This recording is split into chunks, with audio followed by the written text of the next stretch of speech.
li thalabil ilm, bagaimana bisa membara dalam menuntut ilmu, beli atau baca. Kalau mungkin tidak dalam edisi bahasa Arabnya, edisi bahasa Indonesianya. Edisi bahasa Indonesianya di sini mungkin ada atau di mana gitu. Judulnya 102 agar kiat belajar ilmu agama membara. 102 kiat agar belajar ilmu agama membara. Itu dulu saya yang ngedit buku itu. Jadi yang terjemahin saya lupa terjemahin siapa. Kalau nggak salah Ustaz Dr. Nurul Mukhlisin. Kemudian sebelum cetak saya ngedit, kata saya seperti penerbitan dulu. Baca itu, Masya Allah. Sampai antum jumpai mereka yang kemudian jadi ulama, bagaimana proses ketika menuntut ilmu. Dia tidak mau makan dengan makanan yang harus masak dulu, karena akan menghabiskan waktu. Jadi dia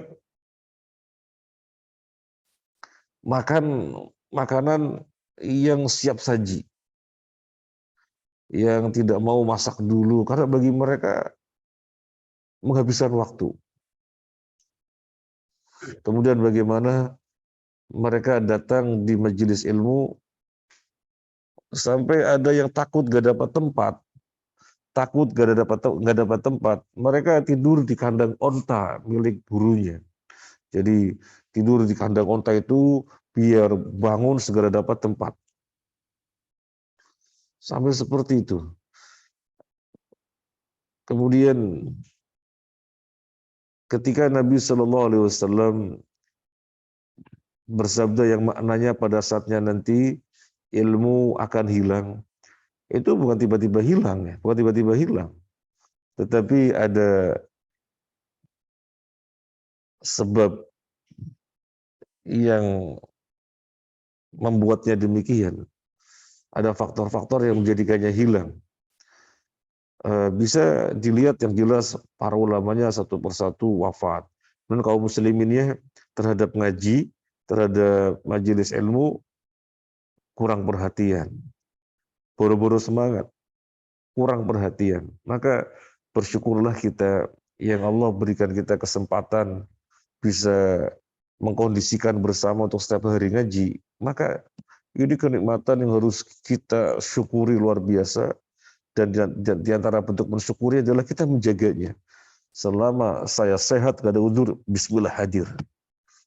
Tahdus bin imah, dan itu saya camkan. Setiap hari, pokoknya setiap hari saya harus bisa belajar bareng sama teman-teman. Kita camkan. Selama tidak sakit, selama tidak udzur, bismillah. Dan semoga sampai mati. Semoga sampai mati. Kemudian di tempat-tempat yang kadang saya merasanya jauh sekali gitu. Tetapi selama bisa bitaufik minallah, kenapa enggak berangkat gitu ya? Kenapa enggak berangkat? Seperti sebentar lagi saya berangkat ke Gebraun, saya melihatnya jauh sekali. Ya sudah, bismillah berangkat. Nanti di sana yang datang cuma berapa orang, kadang 2 orang, kadang 3 orang. Udah enggak apa-apa, bismillah berangkat. Ini 2 orang, 3 orang mereka yang mau di zaman yang penuh fitnah kayak gini. Ya kita datang, belajar dengan 3 orang, 2 orang. Nggak tahu kalau akhwatnya di dalam berapa. Ya jadi perlu memotivasi diri agar tidak termasuk orang yang menjadikan sebab hilangnya ilmu. Maka kalau kita berada di Thaibah yang sesungguhnya milieu ilmu, karena kita sudah sepakat ada jadwal-jadwal untuk kita ngaji bareng, tapi kita kemudian asal-asalan, maka celalah diri kita. Bukan mencela siapa-siapa, celalah diri kita. Nah ini sesungguhnya pembahasan ada penuntut ilmu ya sampai panjang seperti itu ya, tetapi memang waktunya singkat. Itu mengingatkan itu yang kemarin, tentang adab menuntut ilmu. Yang pertama, niat ikhlas karena Allah, bahwa menuntut ilmu datang ke majelis ilmu adalah bentuk takarub kepada Allah dengan bermajelis ilmu. Sebagaimana kita sholat, puasa, zakat, itu bentuk takarub dengan ibadah masing-masing itu. Nah, menuntut ilmu juga bentuk ibadah takarub kepada Allah dengan hadir di majelis ilmu, duduk mendengarkan ilmu. Kemudian yang kedua, apa yang kedua kemarin? Hah? Rihlah. Jadi tentang rihlah, artinya siap melakukan perjalanan untuk meraih ilmu. Dan kita lihat para ulama kita dalam proses menuntut ilmunya berpindah dari negara ke negara ke negara. Sampai demikian berpindah dari negara ke negara. Imam Bukhari bukan orang Arab. Dia orang daerah-daerah Soviet, Rusia. Dimulai dari pengembaranya di Mekah ketika bareng haji sama ibunya sama kakaknya, kemudian tinggal di situ, berpindah-pindah ke Baghdad, kemana-kemana untuk menuntut ilmu. Imam Syafi'i juga tidak yang semuanya. Abdul Baqi bin Mikhlad al-Andalusi, dia harus berjalan kaki dari Spanyol sampai Baghdad. Jadi seperti itu. Kalau kemudian kita menuntut ilmu hanya dari sini, kemana, hanya dari sini, karena masih sangat jauh sekali. Kemudian kita merasa capek, oh jangan.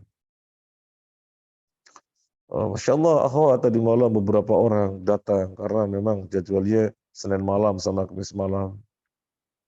Ya, Masya Allah, namanya siap melakukan rihlah. Yang ketiga, adamu al-julus wasat al-halaqah. Tidak duduk tengah-tengah majelis.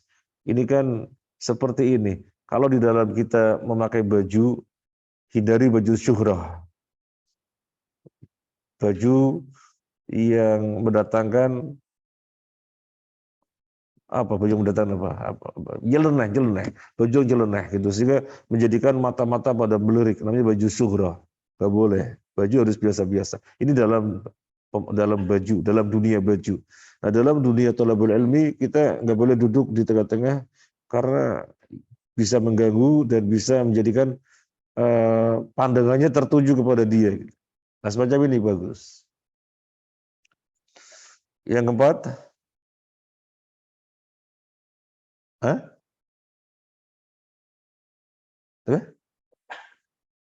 tidak kenyang, sering lapar, ya, sering lapar. Baik, hari ini kita akan mengkaji tentang bab toharoh. Ya, sebenarnya panjang sekali bab toharoh kalau kita kaji, tetapi dengan waktu yang ada, paling enggak kita diingatkan. Dan sengaja bab toharoh kita jadikan tema di ospek, karena ini perkara penting sekali. Sehingga kita diingatkan karena setiap hari berkaitan dengan toharoh. Setiap hari berkaitan dengan toharoh, nggak pernah berpisah dengan bab toharoh. Dan kita jangan sampai terkena ancaman berupa adab karena toharohnya nggak benar. Baik, yang pertama tentang menjaga diri dari najis. Tentang menjaga diri dari najis disebutkan di dalam hadis Bukhari Muslim dari Ibnu Abbas radhiyallahu an, Nabi SAW melewati 2 kuburan. Kemudian Nabi SAW mengatakan kedua kuburan ini penghuninya lagi disiksa. Wa ma yu'adzabani bikabir, dan keduanya tidak disiksa karena perkara besar. Yang pertama, tidak menjaga diri dari lisan. Yang kedua, tidak menjaga diri dari najis, dari kencing. Sekali lagi, Nabi melewati 2 makam. Kemudian Nabi bersabda, kedua penghuni makam ini lagi disiksa.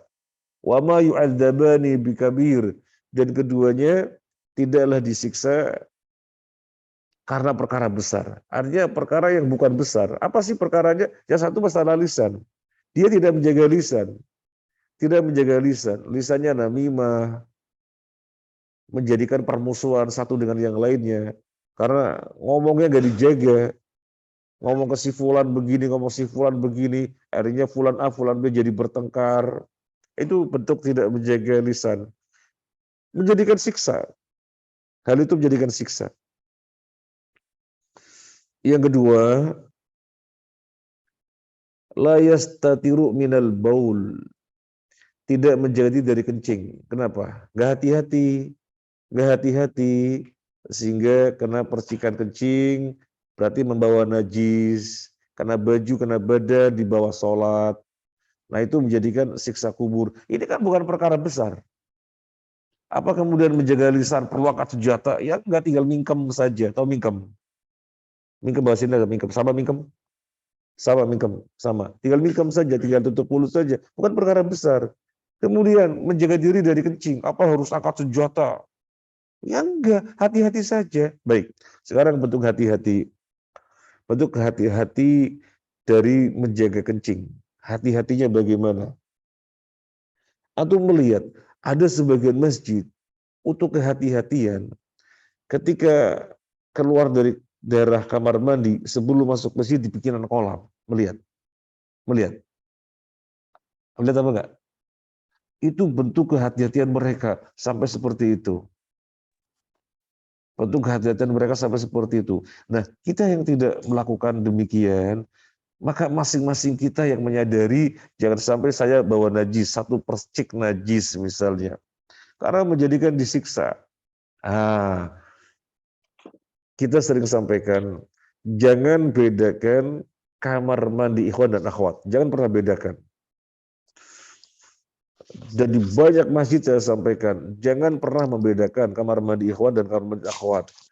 Yang selama ini banyak orang membedakan. Kalau kamar mandi ikhwat lo bagus sekali, tertutup. Seseorang yang ada hajat langsung masuk kamar mandi, pintu ditutup. Kok kenapa ikhwan gak begitu? Kenapa ikhwan gak begitu? Jadi untuk ikhwan dibikin sekat-sekat sambil berdiri. Antum paham yang saya maksud? Tergambar? Jadi untuk ikhwan sekat-sekat saja. Sekat-sekat sambil berdiri. Ya. Itu potensi untuk kena percikannya besar. Karena yang dilakukan apa? Nggak ada pintunya, dan hanya berdiri, nggak ada pintunya. Kita mau lewat belakangnya juga malu. Karena ini orang-orang yang lagi ada hajat, ya mohon maaf, buka resleting di situ gitu kan. Dan nggak bisa celananya dilepas. Nggak bisa celananya dilepas, paling ngelingkis celana bagian bawah. Lingkis celana bagian bawah. Itu potensi kena percikannya. Kemudian misalnya setelah kencing tuntas, ada setetes dua tetes yang kemudian jatuh, dan dia tidak ikut terpancarkan jatuh ke tempat kencing, jadi jatuhnya ke bawah. Ya, kalau kemudian bisa dihilangkan. Nah, kalau ke celana, nah semacam itu. Sehingga jangan membedakan kamar mandi ikhwan dan kamar mandi akhwat. Jangan membedakan. Jadi sama saja. Kamar mandi ikhwan, kamar mandi akhwat sama saja. Masuk ke dalam kamar mandi, pintu ditutup, maka dengan leluasa. Dengan leluasa, ya mohon maaf, ya. Celana dibuka, kemudian orang buang hajat, setelah itu membersihkannya dengan leluasa karena pintu ditutup di dalam itu ditutup dengan leluasa. Dan mohon maaf, saya paling anti kalau pergi ke masjid kemudian kamar mandi ikhwannya seperti itu. Lebih baik ya tidak melakukan hajat. Nanti kemudian baru jalan. dapat pom bensin, misalnya begitu. Atau dapat masjid lain yang kamar mandinya sama seperti kamar mandi akhwat. Nah, ada juga ya kita tidak mau melihat untuk mencari tahu gimana si fulan, dia tidak. Tapi pemandangannya sering terlihat. Padahal kamar mandinya sudah bagus. Untuk ikhwan sama seperti akhwat, sudah bagus, sudah bagus. Masuk kamar mandi ditutup kan begitu. Tetapi sangat cepat, sangat cepat. Masuk, kemudian nggak lama lagi keluar. Lah, ini bagaimana kencingnya, bagaimana menghilangkan najisnya? Coba antum perkirakan berapa butuh waktu. Masuk kamar mandi, melepas celana. Iya, kalau celananya gampang, celananya kadang-kadang celana bersabuk, kan berarti agak lama melepas sabuknya, celana, kemudian celana dicantel, kemudian jongkok atau tidak jongkok, menyiram kencingnya biar masuk ke solokan atau ke lubang pembuangan, kemudian membersihkan dirinya dari najis, siram, kemudian pakai celana, keluar. Kan butuh waktu. Tetapi pemandangan itu sering-sering terjadi, loh ini sangat cepat sekali. Berarti masuk kamar mandi bisa jadi celananya nggak dilepas. Kemudian setelah kencing, nyiramnya belum sempurna sehingga pergi semuanya, kemudian cebok, itu dari bawah bisa ada serangan balik tuh. Kan tadi lantainya belum bersih disiram, belum bersih habis disiram, sehingga pergi ke saluran pembuangan. Kemudian dia cebok, serangan dari bawah, lantai yang masih kena najis tadi, kenalah kaki, kenalah celana. Karena ini kok bisa cepat sekali ya. Kita mengkhawatirkan ini nantinya mendatangkan siksa kubur. Nanti mendatangkan siksa kubur.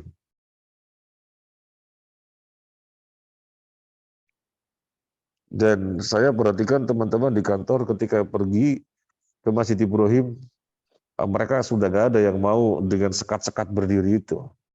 Ya nunggu, ganti ya nunggu. Biar aman dari percikan kencing.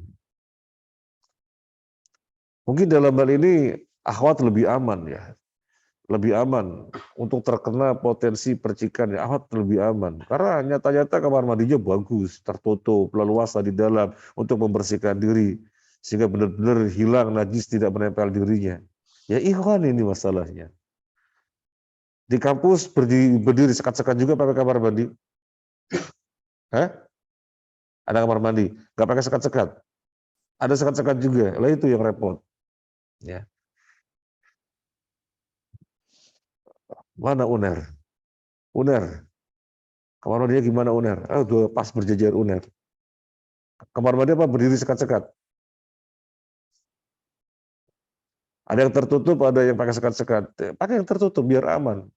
Biar aman, celana dilepas sehingga buang kencingnya leluasa. Disiram dulu sebelum membersihkan diri, disiram bawahnya dulu sehingga pastikan bersih. Kemudian ketika kita bersih-bersih nggak ada serangan balik yang membawa najis. Gimana UPN? Tertutup apa sekat-sekat? Hah? Di kampus nggak pernah. 4 tahun belum pernah kamar mandi. 6 bulan ya. 6 bulan nggak pernah masuk kamar mandinya. Kenapa? Jadi dituntasin dulu di Thaibah gitu ya. Nanti berangkat fokus kuliah, nanti pulang lagi ke Thaibah, tuntasin di Thaibah. Tapi kalau misalnya ada hajat di sana gimana? Belum pernah terjadi ya. Masya Allah. Mas Mirza mana kampus sama Mas Mirza? Hah? ITS. Oh, ITS sama. Mana kampus lain lagi mana ini? Ya Ian. Gimana kamar mandinya? sama antum usul sama Pak Rektor ini jangan pakai sekat-sekat gini, tutup aja semuanya Pak Rektor itu. Jangan diskriminasi sama akhwat. Jangan diskriminasi sama akhwat. Akhwat di kamar mandi bagus sekali tertutup, nyaman untuk toharoh, untuk menjaga diri dari suci. Kok Ikhwan pakai sekat-sekat? Ikhwan juga pengen selamat dari adab kubur itu. Ya bukannya tidak bisa untuk aman, tetapi potensinya ada untuk kena percikan. Potensinya ada.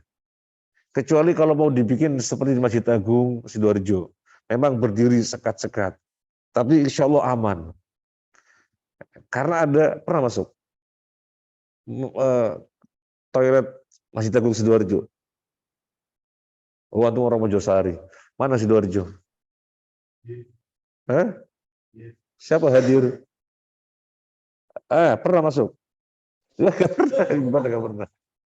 Itu bagus. Jadi meskipun sekat-sekat berdiri, di setting bagus sekali. Jadi solokannya itu dalam.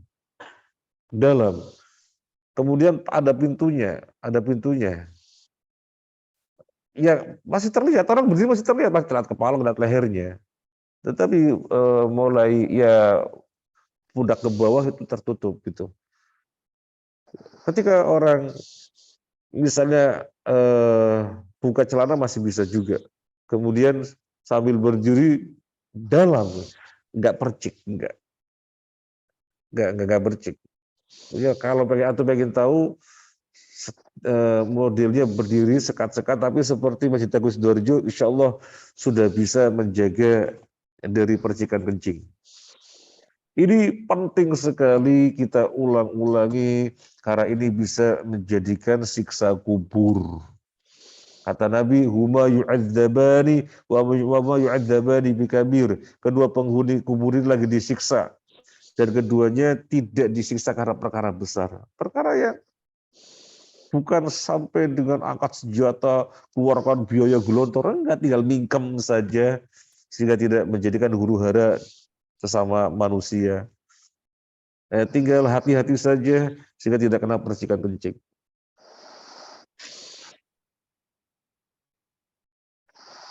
Nah, kemudian yang berikutnya tentang wudhu. Berbicara tentang wudhu, yang pertama adalah masalah kadar air. Kadar airnya harus iktisad. Apa artinya Mas Hanafi iktisad? Sederhana. Jadi tidak boleh israf, tidak boleh berlebih-lebihan. Nabi SAW berwudu dengan 1 mud. Antum bayangkan kedua telapak tangan digabung jadi 1. Kemudian antum dapat air di sini. Ini namanya air 1 mud. Ini namanya air 1 mud.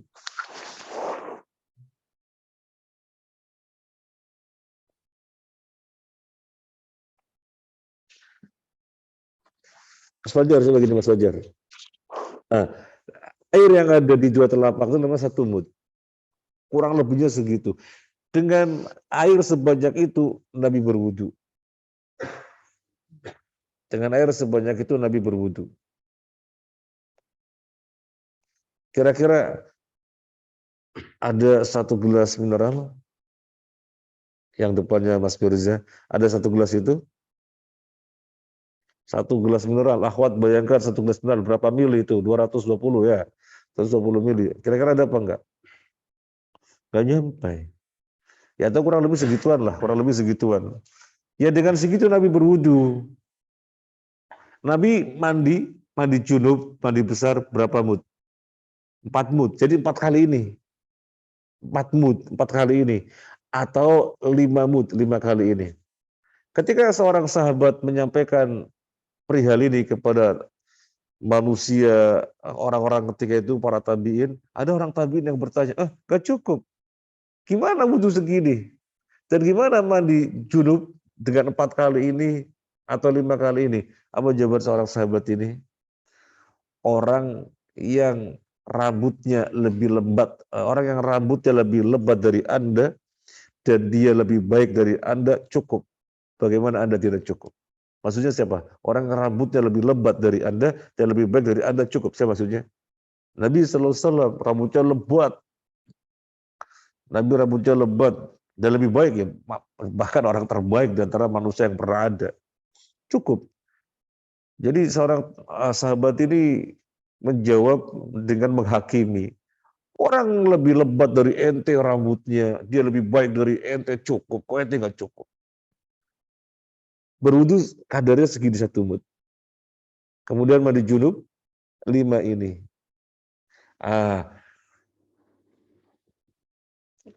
Praktek tentang wudu itu paling nggak kita harus tahu 3 hadis. Praktek tentang wudu paling nggak kita harus tahu 3 hadis. Yang pertama hadis Utsman bin Affan.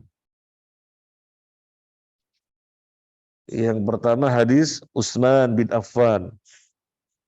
Yang kedua hadis Abdullah bin Zaid. Yang ketiga hadis Abdullah bin Amr bin Al-As. Jadi kita tahu referensi, kita berwudu seperti ini selama ini dasarnya mana? Dasarnya mana?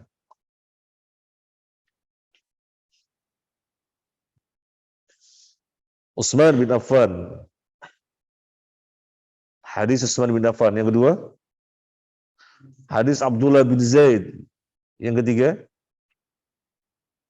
Abdullah bin Amr bin Al-As. Prakteknya apakah dengan keran mereka berwudu? Belum ada keran. Zaman ketika itu belum ada keran.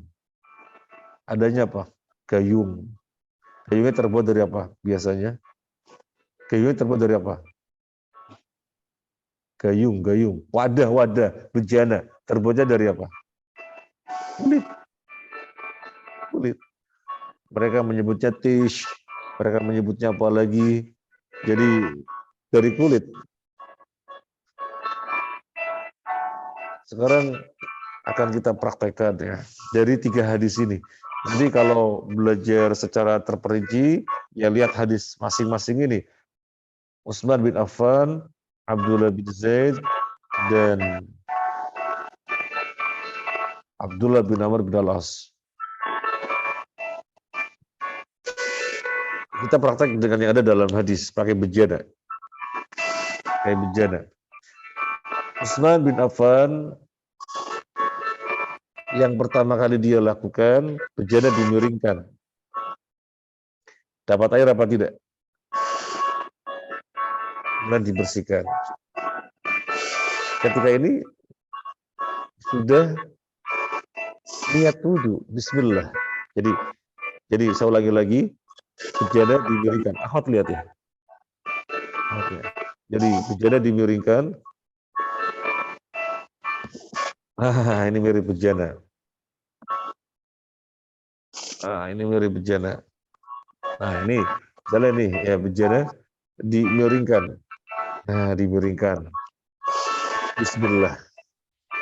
Ketika kita bilang bismillah, hati hadir. Kita terbersit dalam hati wudu. Itu namanya sudah niat.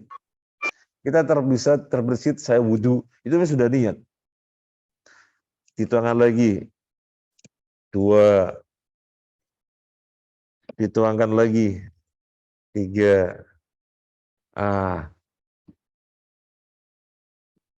Setelah itu prakteknya dengan dimasukkan terus ke dalam bejana. Kalau tadi yang pertama kali belum dimasukkan, tapi dimiringkan. Ini yang di samping nggak bisa lihat ini. Kalau nggak bisa lihat, gimana caranya biar bisa lihat? Masa tiangnya yang dibuang? Jangan dong. Gimana caranya biar bisa lihat? Di sini nggak apa-apa di sini? Atau maju dulu biar lihat? Karena nanti nggak mencapai tujuan. Kita belajar sementara materinya praktek nggak terlihat. Atau di sini dulu apa? Silakan mengkondisikan dulu biar terlihat. Nah, ya, biar bisa lihat. Siapa namanya? Bisa lihat? Kelihatan apanya? Kelihatan apanya?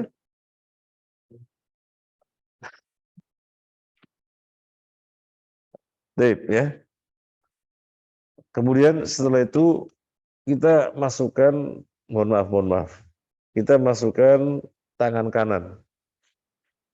Masukkan tangan kanan, ambil air, tangan kanan, ambil air untuk kumur-kumur, namanya moboh. Sekaligus masukkan ke hidung. Saya ulangi lagi. Ini pengulangan. Saya ulangi lagi, ngambil air, dibantu dengan tangan kiri ambil air, biar membantu. Kemudian kumur-kumur, sekaligus memasukkan air ke hidung. Kemudian dari hidung dibuang, namanya istinthar. Kemudian dari mulut dibuang. Sampai 3 kali. Yang kedua, sama ambil air, masukkan air ke mulut sekaligus hidung. Kemudian dari mulut dibuang, dari hidung dibuang, namanya istinthar. Dari mulut dibuang. Madmadah namanya. Masukkan air ke mulut namanya madmadah. Masukkan air ke hidung namanya istinsyaq. Dan mengeluarkannya namanya istinthar. Sampai 3 kali. Ambil air, masukkan ke mulut, madmadah, istinsyaq ke hidung, kemudian dari hidung dibuang, kemudian dari mulut kumur-kumur, madmadah, baru dibuang 3 kali. Jadi bukan ngambil air mulut sendiri, kemudian lagi mulut sendirian, kemudian ambil air lagi mulut sendirian, kemudian ngambil air lagi hidung. 1, 2, 3. Terpisah, bukan terpisah. Jadi kumur-kumur dan hidung bukan terpisah. Kumur-kumur atau masukkan air ke mulut dan hidung itu satu paket. Satu paket. Ambil air, mulut dan hidung langsung. Masih dijumpai yang mulut sendiri, hidung sendiri? Masih dijumpai? Makanya ya, detail ya nanti lihat hadisnya. Karena kita tidak mungkin beribadah tanpa melihat referensinya, tidak mungkin. Mau bikin-bikin, ngarang-ngarang sendiri nggak boleh. Referensinya menunjukkan demikian. Jadi mulut dan hidung satu paket. Kemudian setelah itu kita membasuh wajah. Ngambil air, dibantu dengan tangan kiri. Mohon maaf. Kemudian diratakan pada wajah.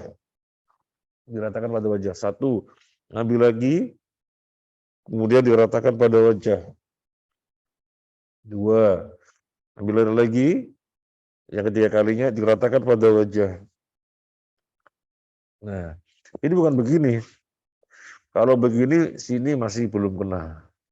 Jadi, pastikan kena. Ya, pastikan kena. Ini sebenarnya yang terlihat dari depan namanya wajah. Yang terlihat dari depan namanya wajah. Kalau sudah sini bukan wajah, yang terlihat dari depan. Ya, yang terlihat dari depan wajah. Kemudian yang berikutnya ngambil air untuk pembasuh tangan kanan. Ambil air. Ya, ambil air pada tangan kanan. Dari ujung jari sampai siku. Ambil air lagi, dari ujung jari diratakan. Dari siku. Ambil air lagi, kan air mengalir suruh gitu kan, diratakan. Dan diratakan sampai siku. Pastikan selak-selaknya juga rata semuanya, di balik-balik kuku juga terkena. Ya ketika begini sih sudah pasti rata ya jadi kuku gitu. Nah sekarang yang kirinya yang harus diantisipasi. Yang masuk itu tangan kanan. Yang masuk tangan kanan, masuk, ratakan. Masuk lagi ambil air, ratakan. Tambah siku. Ambil air lagi, masuk, ratakan. Ratakan sampai siku. Berapa kali? 3 kali yang utama. Sekarang kita mau kepala. Kepala bukan membasuh. Kepala istilahnya bukan membasuh. Apa istilahnya kepala? Mengusap. Karena mengusap bukan membasuh, gak butuh genangan air. Gak butuh genangan air. Jadi ambil air, dibuang. Ambil air, dibuang. Jadi gak ada genangan air. Min muqaddamir ra'si. Dari bagian depan. Di jalanan ke belakang. Sampai tengkuk. Kembalikan lagi ke depan. Kemudian satu paket dengan telinga. Ibu jarinya berjalan di luar. Berapa kali? Sekali. Enggak 3 kali? Enggak. 2 kali? Enggak, sekali. Cuma kepala saja yang sekali. Kalau yang lainnya yang utama 3 kali, yang utama. 2 kali boleh, sekali boleh. Tapi yang utama 3 kali. Tapi untuk kepala, yang utama sekali. 2 kali makruh, 3 kali makruh. Karena makruh, maka ditinggalkan. Jadi, di jalan dari depan, min muqaddamir ra'si, ke belakang, kembali lagi ke depan, satu paket dengan telinga. Jempolnya menjalankan di luar begini. Sekali. Bukan 3 kali dan sebagian kepala saja. Ambil air, tul. Ambil air, tul, gitu ya. Ambil air, tul, gitu ya. Nanti ngambil air gini. Ambil air lagi, pakai kiri, kadang-kadang orang gini. Enggak. Tapi kepala sama telinga satu paket. Satu paket. Kadang-kadang ada orang dijumpai rambutnya sudah licin, mungkin pakai minyak nyong-nyong kali ya. Atau pakai minyak apa lah, sudah wangi sekali gitu. Udah rapi, necis, gelimis gitu ya. Harus wudhu. Waduh, takut rusak gitu ya sisirannya gitu. Akhirnya begini. Takut rusak. Gini.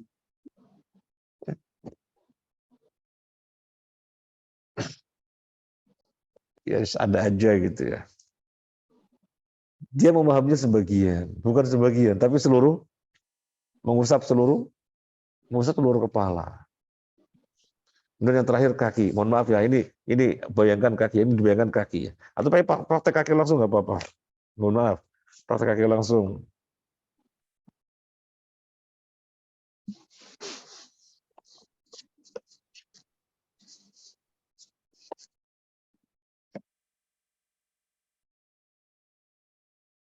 Nanti blur itu. Praktek langsung. Jadi, saya nanti nggak sopan ya. Jadi kaki, pastikan sela-sela jari jemari juga kena air rata sampai mata kaki. Untuk dipastikan mata kaki terbasuh, caranya bagaimana?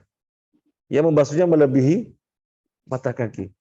Satu, ngambil air lagi, ngambil air lagi, diratakan pada kaki sampai melebihi mata kaki. Dua, ambil air lagi, kemudian diratakan pada pada kaki, sela-selanya kaki sampai melebihi mata kaki. Tiga, yang kiri juga demikian, sama 3 kali, dan pastikan rata.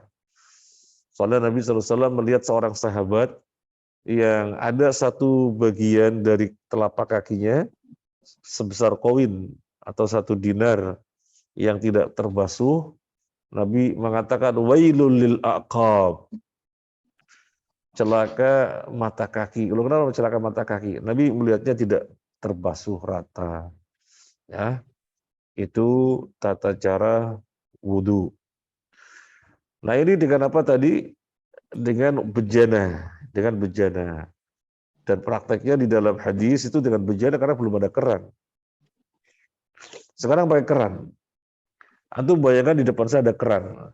Kerannya dibuka, Sekedar kericik apa? Tos, yang mana? Tos bukan. Itu israf, nggak boleh. Jadi sekedar kericik saja. Jadi dibuka, kericik itu saja. Kemudian tangan dibasuh langsung bismillah. Kan nggak pakai ngambil kan.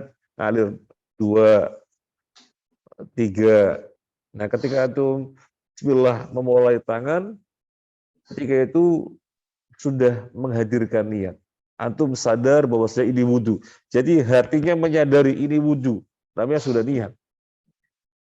Sudah niat. Enggak dilafadzkan. Enggak ada dalil melafadzkan niat di dalam ibadah. Apapun enggak ada. Enggak ada dalil yang mengajarkan niat di dalam ibadah apapun. Yang diajari niat dengan dilafadzkan, ya. Yang diajari niat dengan dilafadzkan itu hanya 2, haji dan umroh. Labbaik Allahumma hajjan, itu dilafadzkan. Labbaik Allahumma umratan, atau labbaik hajjan, labbaik umratan, memang dilafadzkan. Itu saja. Selebihnya ibadah apapun niatnya tidak dilafadzkan. Antum mau baca Quran, nggak ada dalil kemudian melafadzkan niat. Nawaitu qiraatal Qur'ani lillahi ta'ala. Nggak ada dalil melafadzkan niat. Udah tuh baca Quran, atau menyadari ini ibadah, itu sudah jadi ibadah. Kemudian mau wudu, nawaitul wudu'a li raf'il hadatsil asghari lillahi ta'ala. Enggak pernah ada. Enggak pernah Nabi ajarkan, enggak pernah sahabat mempraktekkan, enggak ada dalam tabi'in, ada dalam tabi'ut tabi'in, enggak ada dalam ulama 4 mazhab. Seluruh ulama enggak ada. Enggak ada. Tapi kemudian dipopulerkan, ini mazhab Syafi'i. Imam Syafi'i enggak pernah menjelaskan seperti itu. Enggak pernah ada. Mau dicek saja silahkan. Saya punya bukunya Imam Syafi'i namanya Al-Um. Dulu pergi ke Ampel, ada harganya 700.000, ada harganya 400.000. Beli yang 400. Sebenarnya yang 700 lebih bagus tampilannya dan yang lainnya. Menyesuaikan budget. Nah, beli yang 400.000. Itu fikih Imam Syafi'i. Enggak ada. Dia ada melafadzkan niat. Kemudian mau tayamum. Nawaitu tayammuma listibahati sholati lillahi ta'ala. Kan biasanya yang populer seperti itu. Enggak ada juga. Mau puasa Ramadan. Nawaitu shoma ghadin an adai fardi syahri Ramadana hadhis sadati fardha lillahi ta'ala. Di dalam suatu daerah ada diterjemahkan, niat ingsun puasa ing dina besok iki saking nekani fardune bulan Ramadan ing tahun iki. Nggak ada. Kemudian mau sholat, tadi sholat subuh. Usolli fardhu subhi. Usolli fardhu subhi. Kadang-kadang belum ya. Masih begini, usolli fardhu subhi rakaataini mustaqbilal qiblati adaan ma'muman lillahi ta'ala. Allahu akbar. Ketika takbir itu hatinya menerjemahkan yang tadi dibaca. Allah, saya niat sholat subuh 2 rakaat menghadap kiblat karena Allah. Jadi karena Allah itu pas Makanya kan antum jumpai sebagian mereka lama. Allah, lama sekali. Karena mereka lagi menerjemahkan yang tadi baca. Yang tadi dibaca lagi diterjemahkan. Saya niat sholat subuh 2 rakaat menghadap kiblat jadi makmum karena Allah. Malah ada yang merasa lebih sempurna. Nawaitu usolli fardhu subhi rakaataini mustaqbilal qiblati adaan makmuman bi imami Pak Yasin fi Masjid Thaibah lillahi ta'ala. Iya, akhirnya tambah panjang lagi. Itu enggak ada. Jadi sholat subuh ya Allahu Akbar. Antum hadir subuh, namanya sudah niat. Nanti sholat duhur. Allahu Akbar. Ketika antum takbir, Allahu Akbar. Antum sadar ini duhur, namanya sudah niat. Ada? Karena nggak ada melafadzkan niat. Baik. Sekarang kita kembali pakai keran. Jadi keran dibuka, kericik, bismillah. Hati hadir, wudhu. Namanya sudah wudu ya. Kemudian ngambil air ditutup lebih bagus. Karena tuh mau mempraktekkan ini kan butuh waktu biar gak kericik-kericik itu, biar gak terbuka, masukkan air ke mulut sekaligus ke hidung. Kemudian air keran dibuka, untuk tangan ditutup atau jalankan. Satu buka lagi, tutup. Nah, kalau misalnya antum mau seperti itu bagus karena tidak terbiarkan terbuang. Buka lagi, ambil air, tutup, jalankan sampai 3. Nah sekarang yang kiri, buka air, pakai tangan kanan, tutup, jalankan dengan kiri. Ya kalau antum mempraktekkan dari awal gini dengan kena air terus ya silakan saja, tapi kurang utama. Soalnya airnya menjadi lebih banyak. Semakin airnya sedikit, semakin bagus. Semakin bagus. Ya, jadi ambil air, tutup, ratakan. Ambil air lagi, buka, tutup, ratakan. Ambil lagi, buka, tutup, kerannya ratakan. Kemudian sekarang kepala, keran dibuka, tutup, karena nggak ada genangan air, dijalankan dari depan ke belakang, kemudian ke depan lagi, kemudian satu paket dengan telinga, kemudian ngambil air dari keran, buka tutup, ratakan di kaki, ya, atau mungkin keran dibuka terus, kericik-kericik, kaki diratakan, silakan saja. Tetapi semakin lebih sedikit, semakin lebih utama. Kemudian yang kiri juga demikian. Setelah itu, membaca doa setelah wudhu. Mas Indar, doa setelah wudhu gimana?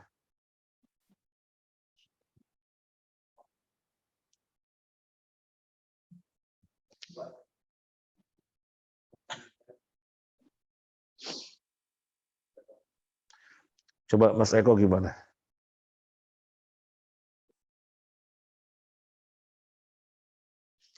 Kalau lagi nggak praktek lupa ya. Coba Mas Eko yang keras. Asyhadu an la ilaha illallah wahdahu la syarikalah.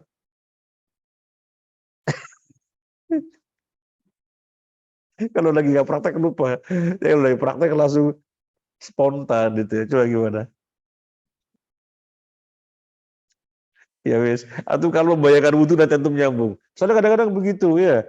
Kita lagi praktek langsung spontan. Tapi begitu ditanya apa ya? Ya wis, Mas Kahlil, gimana Mas Kahlil? Gimana? Fadol. Antum nggak pernah wudhu? Iya, silakan. Doa setelah wudhu gimana? Doa setelah wudhu.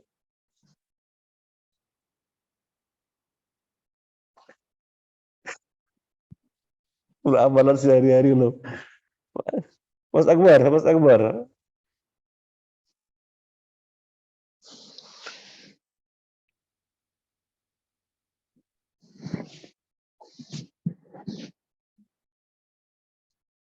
Mas Akbar, senior. Antum senior apa junior? Hah? Antum senior apa junior? Senior, oke, senior.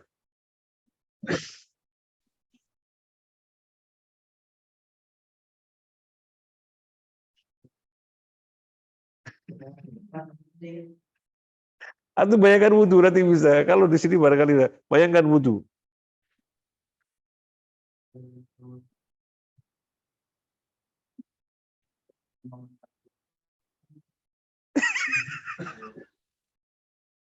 Payah. Ahmad, mana Ahmad? Setelah wudhu Ahmad.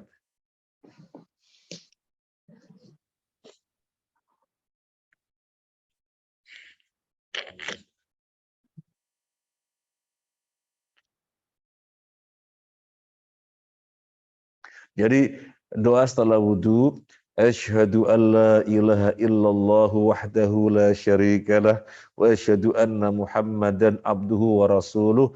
Allahumma ij'alni minat tawwabina waj'alni minal mutatahhirin. Sampai situ saja Muhammad. Waj'alni min ibadika sholihin, enggak ada riwayatnya. Jadi sampai mutatahhirin.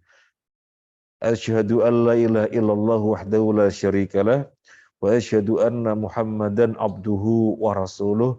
Allahumma ij'alni minat tawwabina waj'alni minal mutatahhirin. Sampai situ saja. Kebanyakan orang mereka menambahi waj'alni min ibadikas sholihin. Itu nggak pernah ada riwayatnya. Maka kita nggak melakukan. Karena ibadah itu kan nyata-nyata harus ada dalilnya. Kita nggak boleh nambah-nambahin. Boleh nggak sholat tambahin? Allahu Akbar Ar-Rahman Ar-Rahim Al-Malik Al-Quddus. Boleh? Ya nggak boleh, nggak ada dalilnya. Allahu Akbar saja. Karena ini ibadah. Ibadah hukum asalnya adalah, ibadah hukum asalnya haram. Jadi nggak boleh bikin-bikin. Kerjain aja yang ada. Kalau urusan dunia hukum asalnya leluasa, bebas. Antum motornya mau dimodifikasi kayak Mas Indar gitu ya. Sampai Alvaro itu terkesan, Bi, motornya Ami Indar, Bi. Weh, bagus, Bi. Sampai Alvaro terkesan. Motornya kenapa, Mas Indar? Saya lo diceritain sama Alvaro. Dimodif ya, dimodif. Apa? Apa, Mas Indar? Alvaro itu suka-suka komentar. Hati-hati loh dikomentari. Suka-suka komentar cerita. Wong dia pulang sekolah, Bi, ustadznya ngawur. Loh kenapa deh? Ngawur ustadznya, Bi. Jadi kan ketua kelas. Ketua kelas kan ngatur. Dimarahin ustadz. Loh ketua kelas dimarahin, Bi. Ngawur ustadznya. Suka-suka komentar dia. Hati-hati sama Alvaro itu. Dia orangnya jeli dan teliti orangnya. Saya punya anak 4 ya. Kalau yang ketiga wafat, itu beda-beda. Yang pertama Robit, yang kedua Sema, ini yang keempat Alvaro, beda-beda. Nanti antum merasakan juga punya anak itu beda-beda, gitu ya. Dan orang tuh harus tahu itu. Kalau misalnya nggak tahu, nanti mensikapnya sama aja, jangan. Beda-beda. Anak-anak beda-beda. Tadi sampai mana? Motor tadi Mas Indra. Hah? Doa setelah wudhu. Nah baik, sekarang angkat tangan apa enggak? Enggak angkat tangan. Doa setelah wudhu enggak angkat tangan. Berdoa itu ada 2, ada yang angkat tangan, ada yang enggak. Nanti insya Allah kita jelaskan. Yang angkat tangan itu doa mutlak. Itu angkat tangan, doa mutlak. Kalau doa muqayyad, doa yang terkait dengan ibadah tertentu, enggak angkat tangan. Wudhu ibadah. Setelah wudhu ada perintah doa. Berarti doanya muqayyad. Doa muqayyad terikat dengan wudhu, maka enggak angkat tangan. Setelah azan itu ibadah. Ada perintah doa. Setelah azan ada perintah doa, maka doanya adalah doa muqayyad dengan azan. Maka setelah azan tidak angkat tangan. Ya, setelah azan tidak angkat tangan. Antum masuk masjid, kaki kanan dulu. Ada perintah doa? Berarti ini doanya doa muqayyad. Maka tidak angkat tangan. Doa yang angkat tangan doa yang mutlak. Jadi tidak ada perintah tertentu, lafaz dia tertentu enggak ada. Maka itu mutlak, silakan angkat tangan. Ya, silakan angkat tangan. Tetapi kalau doa-doa yang muqayyad tidak angkat tangan. Clear ya? Sudah. Jadi kemudian yang terakhir tayamum. Bagaimana cara tayamum? Ini belum membahas toharo mandi junub ini atau mandi haid, mandi nifas. Kalau akhwat haid ya nifasnya belum. Kecuali yang sudah punya anak mandi nifas. Kalau ikhwan sudah junub apa belum? Antum mimpi apa enggak? Enggak mimpi. Enggak mimpi. Mimpi. Normal mimpi. Ya. Antum masih senyum-senyum. Mimpi apa enggak? Mimpi. Iya, mimpi. Nah, mandinya belum ya. Sekarang tayamum dulu. Tayamum, lihat tayamum. Lihat tayamum. Hadis Bukhari. Blok. Kemudian ditiup. Kemudian wajah. Kemudian telapak kanan, telapak kiri. Selesai. Nah, ulang lagi. Blok. Ditiup. Wajah sekali. Telapak kanan, punggungnya sekali. telapak kiri punggungnya sekali, selesai. Dan yang namanya tayamum, intinya dipukulkan di permukaan bumi, nggak harus dapat debu. Misalnya antum lagi di mana? Lagi di bis misalnya, pelekan aja di kursi depannya, plak, gitu. Nggak harus dapat debu. Misalnya di sini masjid, di tiang aja, plak, nggak harus dapat debu. Sudah selesai waktunya. Ada yang mau ditanyakan? Nah, Mas Cesar. Mas Cesar itu sekarang paling tinggi di sini ya? Paling tinggi. Antum berapa? 180? 180? Tinggi kan? Eh? Sekarang udah tambah lagi ya? Nah, fadhol Mas Cesar.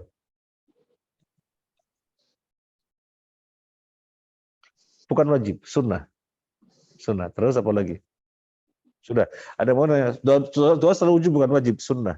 Tapi ya upayakan jangan ditinggalkan. Karena sunnah kita mengerjakannya dapat pahala. Ada yang lainnya? Nah, Mas Iqbal. Oh, ada dari akhwat. Dari akhwat.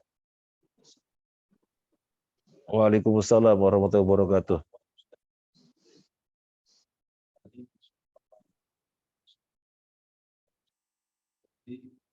Air mengendap pada bawah.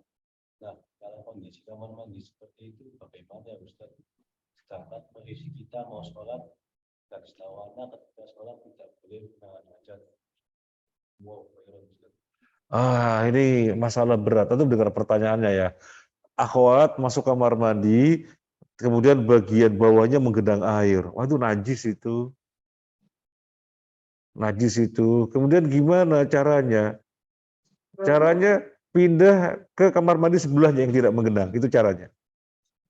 Itu caranya seperti itu. Pindah ke kamar mandi sebelah yang menggenang, yang tidak menggenang. Nah, aman sudah. Itu caranya. Loh, kalau misalnya kamar mandi sebelah menggenang juga gimana? Sebelahnya lagi yang tidak menggenang, itu caranya.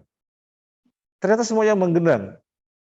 Bilang sama takmir, takmir, minta maaf kamar mandi akhwat menggenang.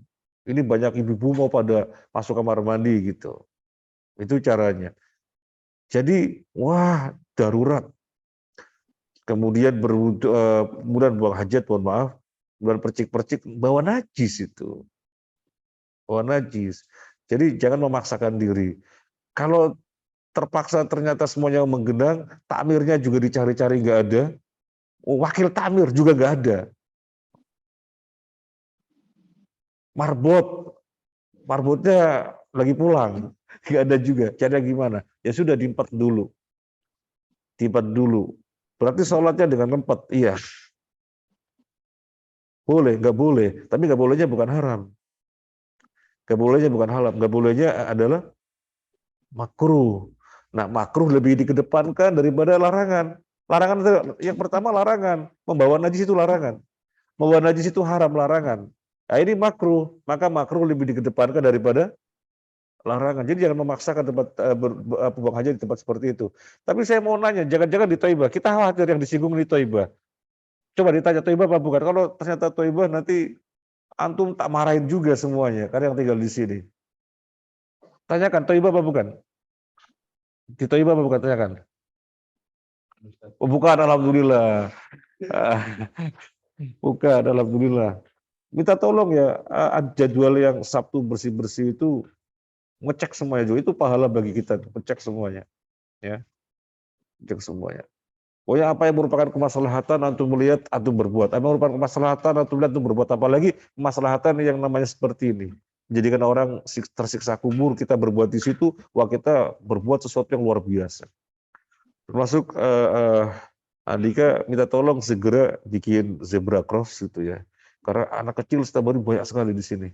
Ya, yang sore juga itu ada anak ngaji TPQ dan orang itu banter-banter. Ada orang yang ngerti, lewat depan masjid banyak anak itu pelan-pelan. Tapi ada yang nggak ngerti juga, tetap banter gitu ya, di padangnya jalan tol kali.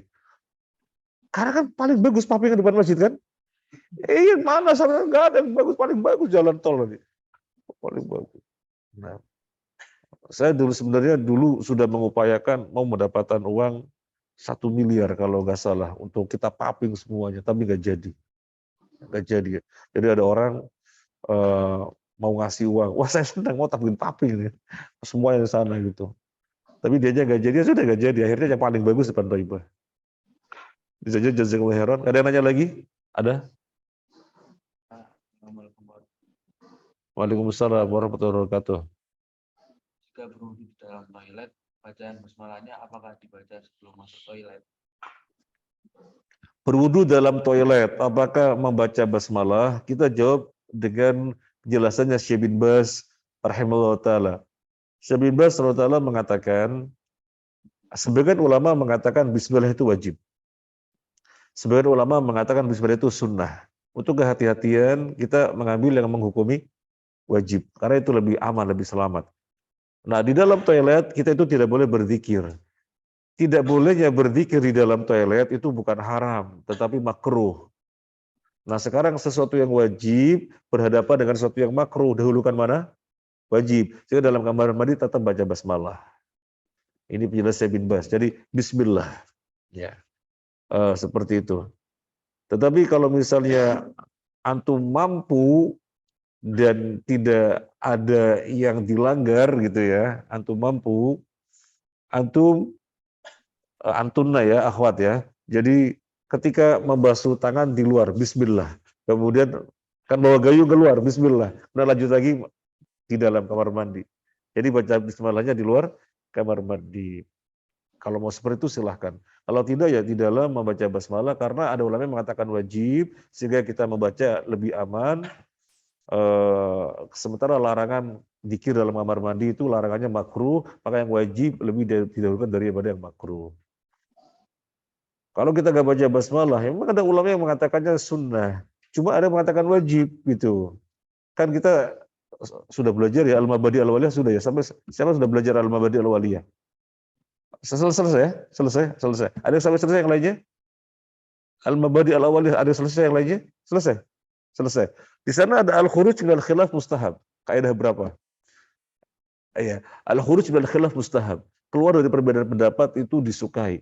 Ini wajib, ini sunnah. Gimana keluar dari perbedaan pendapat? Kalau kita tidak bismillah, dengan yang mengatakan sunnah kita nggak bertentangan. Tapi dengan yang mengatakan wajib, kita bertentangan. Tapi kalau kita baca bismillah, dengan yang mengatakan sunnah tidak bertentangan, dengan mengatakan wajib, tidak bertentangan, maka kita baca basmalah. Oke?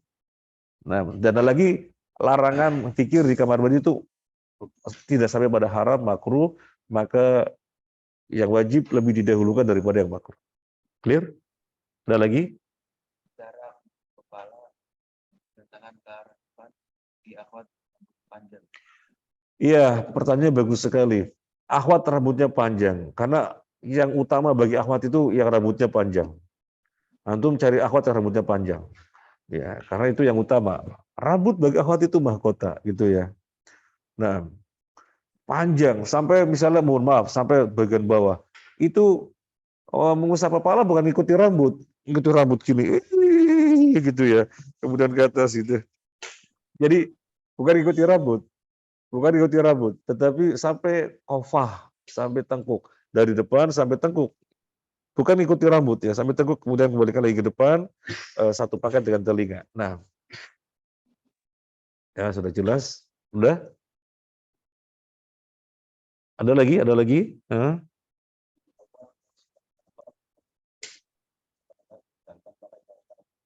Apakah harus dilepas dan dikatakan air seperti itu yang seharusnya ya Ustaz? Karena teman anak yang ketika sabar kaos kakinya tidak dilepas, jadi menunjukkan air pada kaos kakinya saja Ustaz. Iya. Antum dengar pertanyaannya, ini safar. Gimana cara berwudunya? Teman saya kok nggak membasuh kaki, cuma diusap di atas kaos kakinya. Ini namanya bab masul hufain. Insya Allah nanti kita bahas ya, masul hufain ya. Ini kan belum dibahas.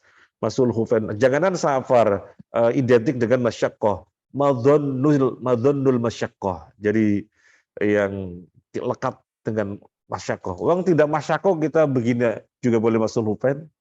Apalagi madhonnul masyaqqah. Persangkaan adanya kesulitan-kesulitan. Safar kan begitu. Maka lebih boleh lagi dan lebih utama. Masul hufain berarti ya, boleh. Nanti insya Allah kita bahas barangkali tak selipin besok. Besok temanya apa? sholat. Yang kita selipin besok insyaallah ya. Jazakallahu khairan. Subhanakallahumma bihamdika asyhadu an la ilaha illa anta astaghfiruka wa atubu ilaik. Kamar mandi